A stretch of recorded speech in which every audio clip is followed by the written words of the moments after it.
สบายดีพ่อแม่พี่น้องเบิดสุขูสุคนเนาะอีพ่ออีแม่ทุกคนเนาะมื้อนี้บ่พรมันยางเล่นโซนลุ่มพินีเนาะนี่ก็คือที่เห็นนี่ก็คือหน้าโซนลุ่มพินีเนาะอีแม่เนาะเพราะว่าสถานที่เพิ่นนี่เฮ็ดสะอาดหลายเนาะเบิ่งนี่มีคนดูแลเนาะและเพิ่นก็น่าจะกราบไหว้เนาะเพราะว่าบ่พรก็บ่ฮู้จักประวัติเพราะว่าบ่พรบ่ได้ศึกษามาเนาะต้องขอโทษขออภัยทุกคนเด้อเพราะว่าบ่พรก็มาครั้งแรกเนาะถ้ามาครั้งหน้าก็สิฮู้จักอยู่ดอกว่ารูปปั้นที่เพิ่นตั้งอยู่นี่เกี่ยวกับหยังเนาะหรือว่าเป็นประวัติมาแบบใดเนาะนี่บ่พรมาครั้งแรกบ่พรบ่ฮู้จักหยังเนาะทุกคนเนาะนี่ก็คือทางเข้าโซนลุมพินีเนาะพ่อแม่พี่น้องนี่สถานที่เนาะเบิ่งเอานี่นี่ต้นหมอกต้นไม้ตกแต่งมีไฟขอกไฟควมน้ำเนาะโอ้นี่มีโซนดอกดอกไม้ได้นี่มีน้ำพุน้ำเด้อพ่อแม่พี่น้องเด้อเดี๋ยวประพรสิให้เบิ่งน้ำพุเด้อนี่เด้อนี่เพราะว่าเดี๋ยวประพรสิถ่ายให้เบิ่งงามๆนี่โอ้มีโคมปอกโคมไฟงามๆนี่ได้พ่อแม่เอ้ยนี่แม่เอ้ยนี่โคมไฟกลางคืนนี่คือสิตั้งงามขนาดเนาะนี่ตกปุกนี่เห็นบ่น้ำพุนี่คือโซนลุมพินีเนาะหน้าโซนลุมพินีเนาะอีแม่เนาะเบิ่งเอาเด้อนี่ลูกชายพามาเบิ่งเด้อนี่เด้อไปบ่เคยฮู้บ่เคยเห็นบ่าวพรก็บ่เคยเห็นแล้วก็มาเบิ่งมาชมนำกันเนาะเบิ่งนี่โอ้สิมีน้ำพุน้ำหยังตลอดเวลาเด้อนี่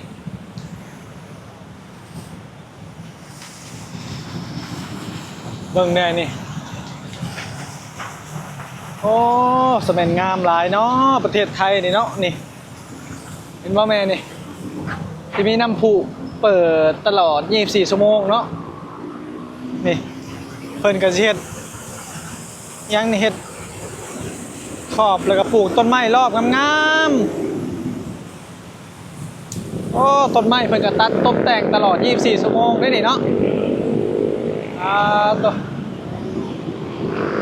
เดี๋ยวประพรสิพาเข้าเบิ่งข้างในโซนลุ่มเนาะแต่ว่าประพรสิ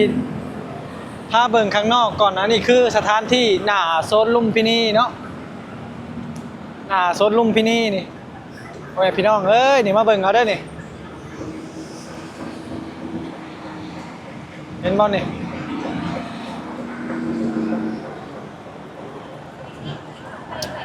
โอ้แผ่นเล็กมันคืออย่างนี้ทุกคนแผ่นเล็กยังนี่เบิ่งนี่เพิ่นปลูกต้นไม้เพิ่นก็เฮ็ดขอบเฮ็ดยังดีๆได้นี่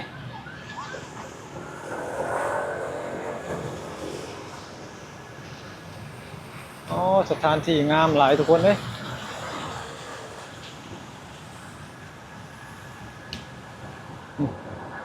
นี่คือหน้าสวนลุมพินีเด้อพ่อแม่พี่น้องอ๋อต้นต้นไม้เพิ่นก็ตกแต่งงามหลายนี่ต้นไม้ต้นไม้ยังคืองามแท้นี่งามมาเลยเบิ่งเนี่ยหญ้าเขาเจ้าก็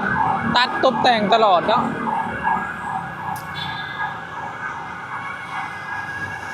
คักประเทศไทยเห็ดคักนี่ต่างชาติยางเล่นเต้นอยู่นี่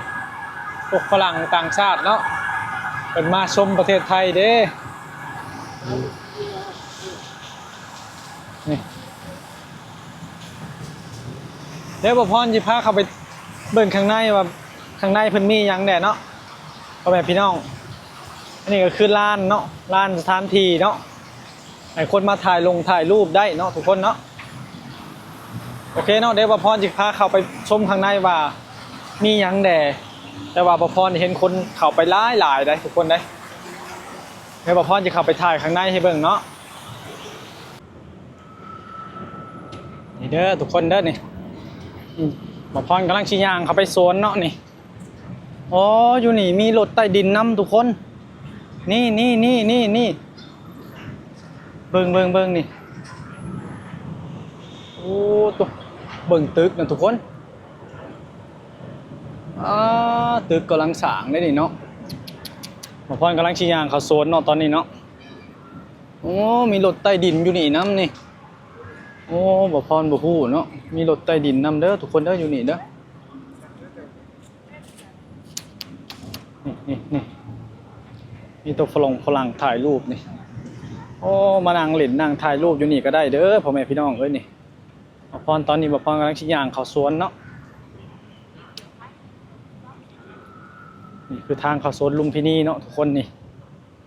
เบิ่งเขาเจ้าตกแต่งงามหลาย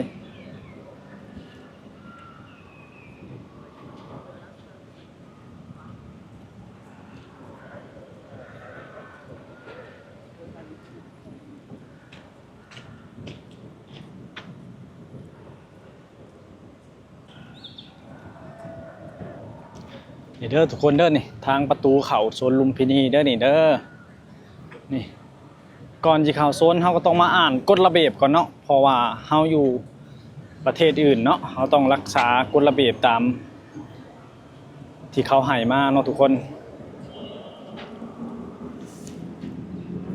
นี่กฎระเบียบเนาะทุกคนเนาะกฎระเบียบก็คือกฎระเบียบการใช้สวนสาธารณะก็คือห้ามสูบบุหรี่เนาะ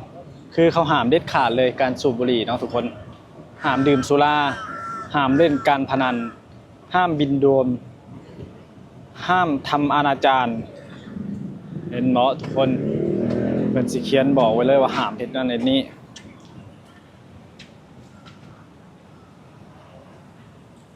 ห้ามทิ้งขยะนี่ขยะเพิ่นก็มีให้ทิ้งโอ้ทุกคนมึงนี่สถานที่สะอาดงามตาขนาดได้เบิ่งโซนสาธารณะอยู่ประเทศไทยใหญ่กว้างขนาดทุกคนเลยเบิ่งไงนี่มีรปภนั่งดูแลความเรียบร้อยอยู่ตลอด24ชั่วโมงเลยทุกคนเลยเบิ่งนี่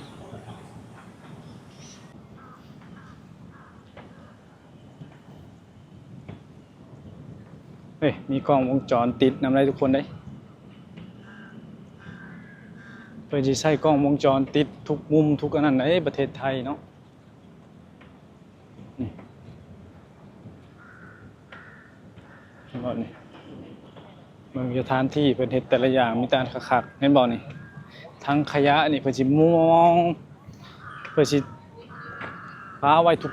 จุดเลยเพื่อให้คนถิ่มสะดวกสบาย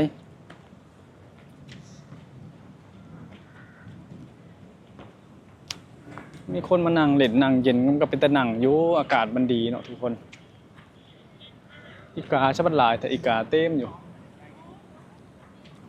นี่คนไทยเพิ่นวิ่งออกกำลังกาย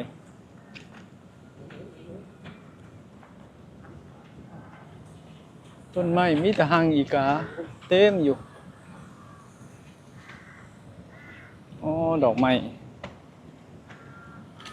ดอกคูณงามขนาดทุกคนไง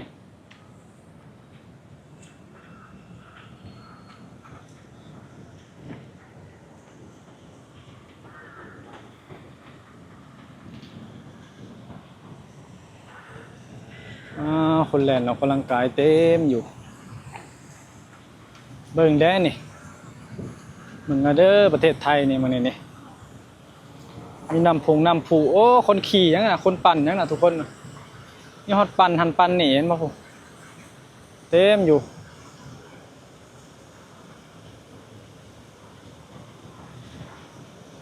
ก็ปั่นยังปั่นทูบเป็ดทูบยังบรรยากาศเนาะโอ้โซนน้ำนี่เขาเห็ดขอบปูนข้างในได้ทุกคนแบบนี้เห็นบอกเขาเห็ดขอบปูนข้างในได้นี่กันเจิ่นบ่นี่โอ้โหน้ำสะอาดอยู่เลยน้ำใสได้นี่สะอาดน้ำใสนี่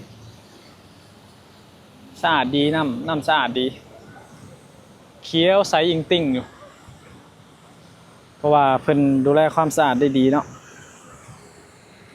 แล้วบ่พรจะพาย่างไปเรื่อยๆเนาะ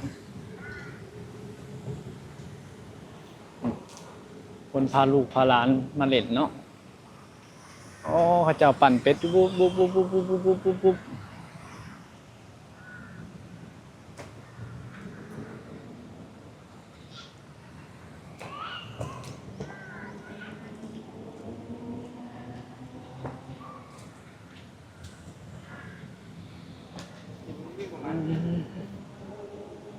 คนออกกำลังกายหลายทุกคนเลย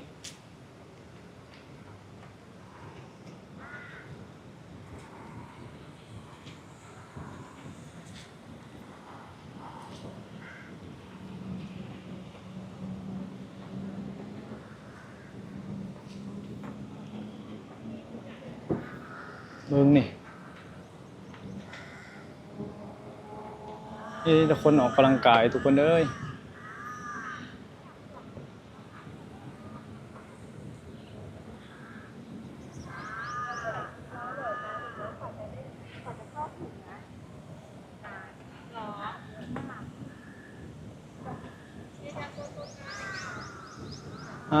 ตัวทุกคนแนะนำผูนะเต็มอยู่มีขี่เป็ดอีกอ๋อนำผูนี่อีกานะโอ้กาอยู่ไทยบ่ย่านคนเนาะ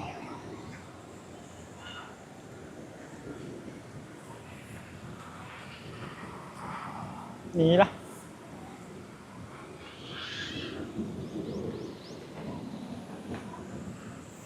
โอ้น้องน้ำนี่เขาเห็ดกันเจินคักขนาดเนาะทุกคนนี่เห็นบ่ปูนกันเจินคักขนาดมันเห็ดอย่างดีเลยเห็นบ่นี่อ๋อข้าเจ้าปั่นเป็ดอยู่เนาะโอ้น้ำผู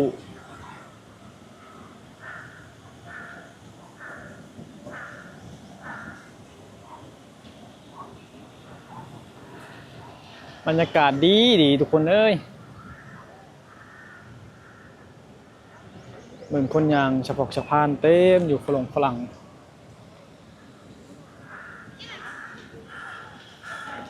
ดอกพิราบ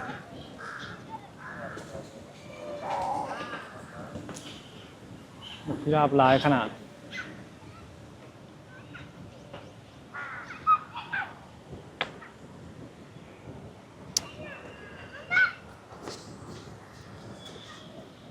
เหมือนกันนี่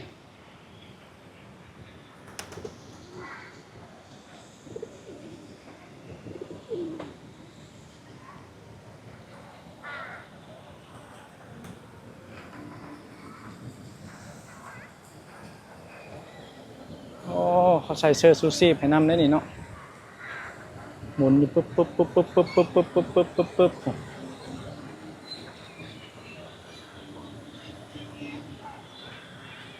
แต่ว่าน้ำสะอาดดีทุกคนน้ำใช้ดีเรียกว่าผ่านงามแบบนี้